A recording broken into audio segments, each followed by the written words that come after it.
mismo. Muy bien. Pues bien, como decíamos hace un momento, esta nueva temporada de la oración diaria se titula Milagros y Señales del Antiguo Testamento.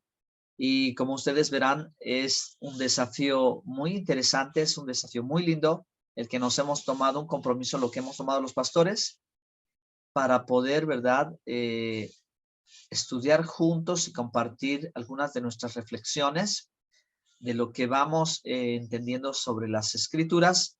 Y hemos tenido temporadas muy extensas y otras temporadas han sido más cortas, pero en todas ellas siempre hemos aprendido juntos y bueno, pues han sido una bendición. Y esta temporada también lo será con la ayuda del Señor. Entonces, las dos preguntas que vamos a contestar pues son sencillas. ¿Qué son los milagros y qué son las señales? Y bueno, pues lo primero que puedo decirles es que los milagros son eventos sobrenaturales realizados por Dios. Muchos de ellos aún no tienen alguna explicación científica, pero quizás seguro más adelante podrían lograr llegar a tenerla. A veces estos sucesos sobrenaturales no tienen mucha lógica o no tienen mucho sentido o no apelan a la razón. Estos milagros que Dios hace de una manera extraordinaria y asombrosa solo apelan a la fe que es la confianza, la creencia y la obediencia a lo que el Creador, a lo que nuestro Dios está deseando mostrarnos. Los milagros de Dios están relatados en la Biblia, en el Antiguo y Nuevo Testamento, y para esta temporada nos vamos a enfocar en la mayoría que podamos abordar de los milagros en el Antiguo Testamento.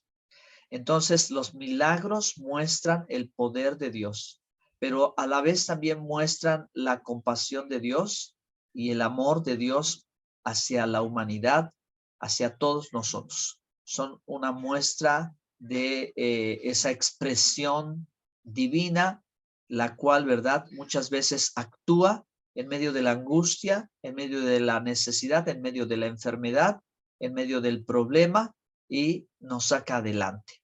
Bendito sea Dios porque tenemos el Dios de ayer, de hoy y de siempre, el que nunca cambia, que permanece siempre fiel y es el que sigue haciendo milagros hasta el día de hoy. Estos grandes y maravillosos y asombrosos milagros que nos cuenta la Biblia, allí están registrados para que nosotros podamos creer, confiar y obedecer.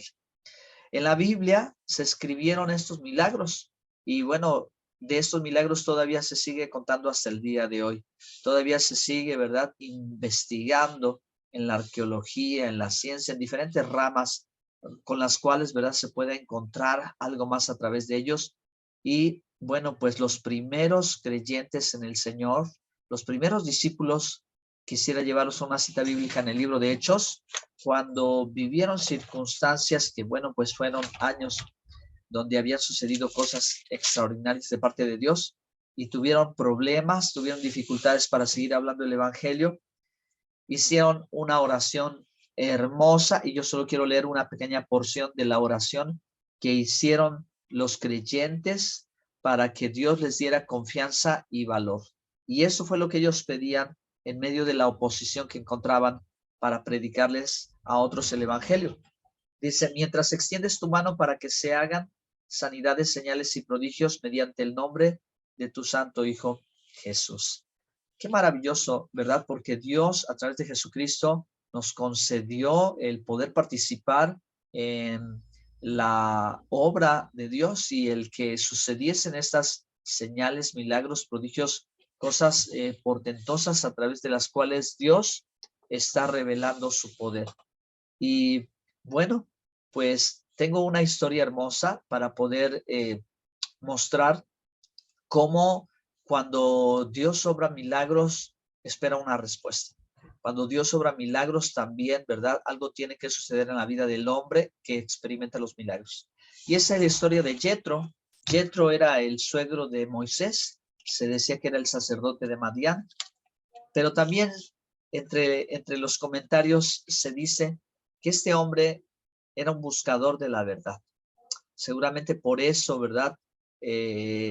Buscaba en alguna, en otra, pues dioses o imágenes o pues la idolatría, quién era el verdadero Dios, hasta que finalmente el milagro del cruce del Mar Rojo y el milagro como Dios les dio al pueblo de Israel la victoria contra el pueblo egipcio en medio de una persecución tremenda, lo cual, ¿verdad? Sabemos que cuando el Mar Rojo se abrió, el Mar de los Juncos se abrió, esto fue sonado y visto, sabido de todos los que en ese entonces vivían en este mundo, y uno de ellos también fue Jethro, este personaje que, bueno, pues era, pues no conocía a Dios, pero hay un versículo bíblico que muestra que cómo el poder de Dios que se manifestó en aquellos tiempos le produjo a él una enorme convicción y una conversión.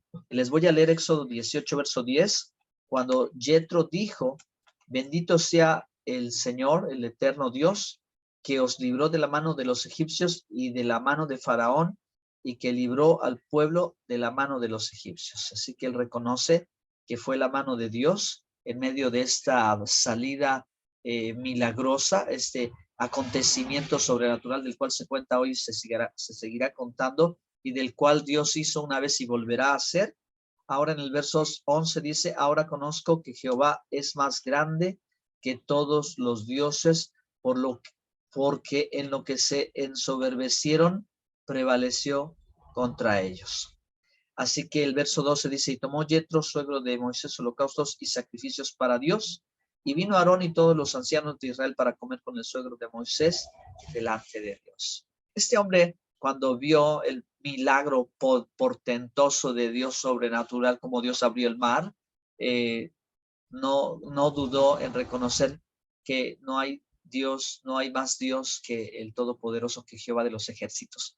Así que los milagros cumplieron una función. A pesar de que toda la gente que estaba alrededor supo de los milagros de Dios, tenemos junto con Jethro otro ejemplo de aquellos que no les interesó, ¿verdad? Y viendo no vieron, y oyendo no oyeron. Y es el pueblo de Amalek. Los amalecitas, en lugar de haber tomado la actitud como Jethro, ¿verdad? Que era un hombre pagano, gentil, idólatra, y vino ahora al Dios de Israel, ¿verdad? Al pueblo de Dios, y vino a Moisés, su yerno, ¿verdad?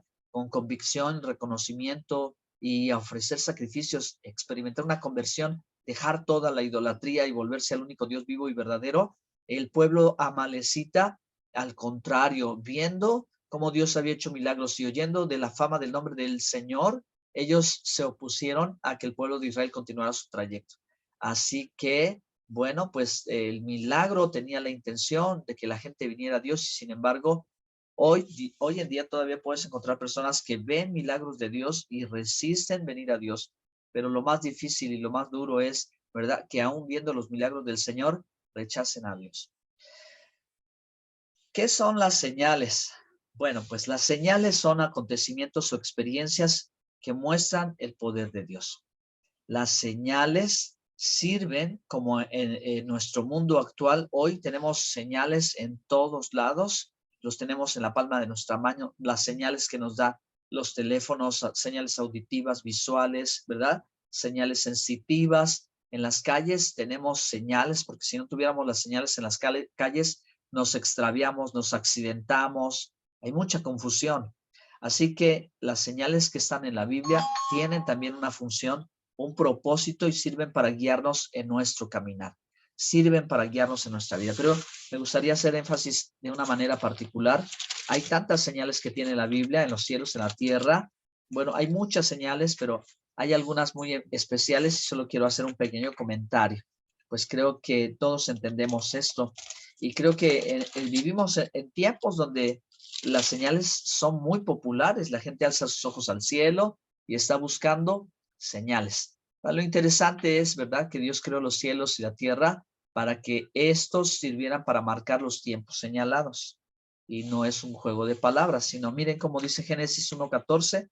Dijo luego Dios, haya lumbreras en la expansión de los cielos para separar el día de la noche, y sirvan de señales para las estaciones. Y aquí la palabra estación se refiere a los tiempos, para días y para años. Así que los cielos, Dios los hizo ¿para qué? Para que sirvan para señales de señales. ¿Pero qué señales? Bueno, unas muy particulares en las cuales dice, ¿verdad? Para que marquen los tiempos. Son los tiempos de Dios. Es el calendario de Dios. Es el mover de Dios, el tiempo profético de Dios. Tengo un ejemplo precioso en Hechos 2:1. Todos ustedes saben de este acontecimiento maravilloso que ocurrió el día de Pentecostés. Y precisamente esa es una de las grandes señales que vamos a encontrar a lo largo de la Biblia. Cuando dice Hechos 2:1, cuando llegó el día de Pentecostés, estaban todos unánimes juntos. Sabemos que este día era el día señalado.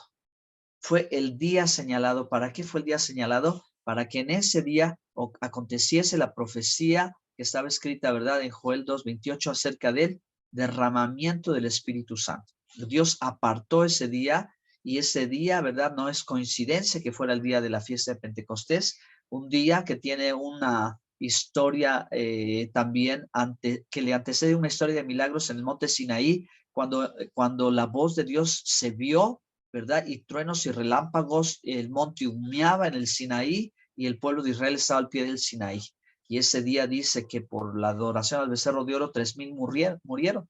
Pero cuando conectamos la historia del Antiguo Testamento con este día señalado, se nos cuenta que había lenguas como de fuego sobre sus cabezas y ellos estaban hablando en un sinnúmero de idiomas conocidos para los visitantes en la fiesta, ya que todos venían a Jerusalén a celebrar el día, la fiesta de Pentecostés.